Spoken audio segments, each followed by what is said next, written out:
Hello बच्चों, let's see the question. The question says, name the constituent radiation of electromagnetic spectrum which is absorbed from sunlight by ozone layer. तो इस question में हमें बोला गया है कि हमें उस रेडिएशन का नाम बताना है, उस इलेक्ट्रोमैग्नेटिक रेडिएशन का स्पेक्ट्रम का नाम बताना है जो सनलाइट से अब्जॉर्ब कर लेता है बाय ओजोन लेयर्स। ठीक है, तो इस क्वेश्चन का की कॉन्सेप्ट अगर हम देखें तो लेट अस कंसीडर।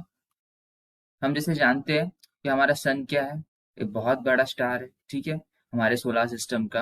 अब वो क्या करता है, बहुत सारी रेडिएशन एमिट करता है।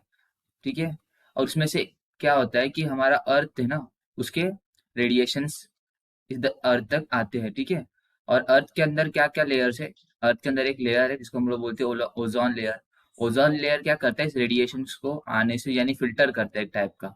ठीक है, जो मेरी हार्मफुल रेडिएशंस आती है सन से उसको फिल्टर करता है, और जो जितनी जरूरत है और जितनी यूजफुल है उतनी ही रेडिएशंस को अपने सरफेस तक आने देता है। पर बात यह है कि इस क्वेश्चन में पूछा क्या है कि ये जो रेडिएशंस की जिसकी हम बात कर रहे हैं वो कौन सा रेडिएशन है।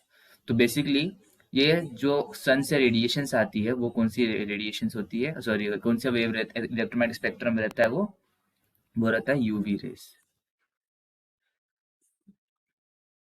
ठीक है, मेनली जो हमारे सरफेस ओजोन लेयर पे जो फिल्टर जो रे होती है वो मेनली यूवी रेस होती। ठीक है, तो इस क्वेश्चन का आंसर हो जाएगा UV rays. Hope you understand this question. Best of luck, thank you.